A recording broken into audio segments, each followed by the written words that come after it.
Welcome back to my YouTube channel paranormal diaries. उम्मीद है आप सब ठीक होंगे। अल्लाह पाक आप सबको खुश रखे और अपने हिफ्ज़-ए-मान में रखे। कई बार कुछ चीज़ें जितनी अच्छी दिखाई देती हैं उतनी होती नहीं।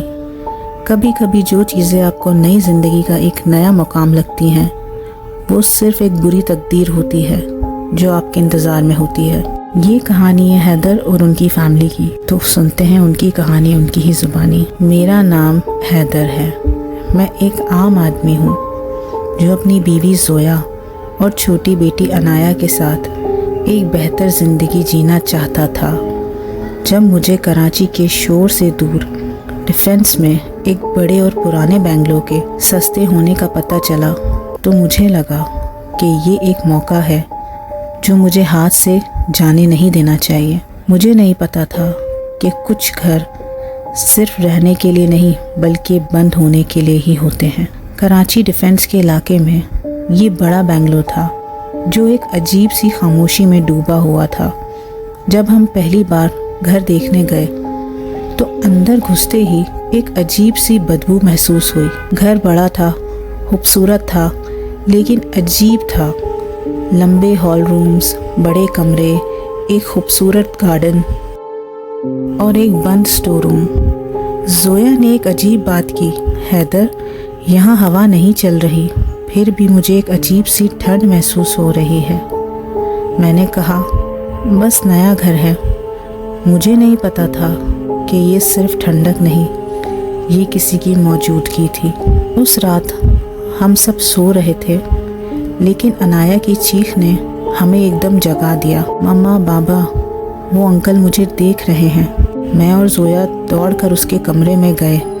अनाया एक कोने की तरफ उंगली करके खड़ी हुई थी। वहाँ देखो, वो अंकल। हमने वहाँ देखा तो वहाँ कोई नहीं था। उस रात हमें समझ नहीं आया कि ये क्या हो रहा है, लेकिन ये सिर्फ शुरुआत थी। दूसरी रात के 3 बजे एक ज़ोर की नॉकिंग की आवाज़ आई। मैं नींद में था, लेकिन जब आवाज़ बार बार आने लगी तो मैं जाग गया। जब मैं बाहर गेट पे गया तो आवाज़ आना बंद हो गई और वहाँ कोई नहीं था। फिर जब मैं वापस जाने लगा तो आवाज़ फिर से आई, स्टोर रूम के अंदर से, जो हमने अब तक नहीं खोला था, जो हमेशा बंद रहता था। मैंने हिम्मत करके ताला खोला। अंदर पूरा अंधेरा था। जैसे ही मैंने टॉर्च मारी, एक पुराना झूला धीरे धीरे हिल रहा था। हवा बिल्कुल भी नहीं चल रही थी, लेकिन झूला ऐसे हिल रहा था जैसे कोई अभी अभी उस पर बैठा हो। तभी एक बच्ची की हंसी की आवाज़ आई, एकदम हल्की और मीठी। लेकिन पूरे कमरे में सिर्फ मैं अकेला था। मुझे ढूंढ लो, ये आवाज़ बिल्कुल पास से आई थी। मैंने फ्लैशलाइट हर तरफ घुमाई, लेकिन वहाँ कोई नहीं था। सिर्फ एक पुरानी डॉल जो ज़मीन पर पड़ी थी।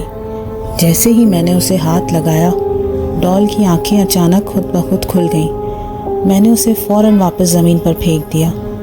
मेरी हिम्मत नहीं हुई उसे उठाने की। मैं फ़ौरन वहाँ से भाग आया, लेकिन जाते वक्त मुझे महसूस हुआ कि कोई मुझे पीछे से देख रहा है।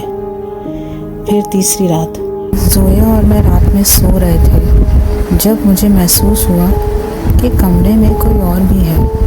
एक धीमी सी सांस लेने की आवाज़ आ रही थी। मैं नींद में था, लेकिन जब आँख खुली तो देखा ज़ोया सीधा छत की तरफ देख रही थी। क्या हुआ ज़ोया? मैंने पूछा। ज़ोया ने बस उंगली उठाई और जब मैंने छत की तरफ देखा तो मेरा दिल एक पल के लिए रुक गया। छत से एक औरत उल्टा लटक रही थी, काली आंखों के साथ। उसके बाल नीचे तक लटक रहे थे और उसका चेहरा एक अजीब सी मुस्कुराहट में था। जैसे ही मैंने ज़ोया को उठाने की कोशिश की, वो औरत ज़ोर से चीख कर गायब हो गई। हमें समझ नहीं आया ये क्या था। उसी रात हमने तय किया कि हम सुबह तक नहीं रुकेंगे। फिर रात को 1 बजे पूरे घर की लाइट्स बंद हो गई। फिर किसी ने किचन के सारे बर्तन ज़मीन पर गिरा दिए। फिर ज़ोया को ऐसा महसूस हुआ जैसे कोई उसके कान में कुछ बोल रहा हो।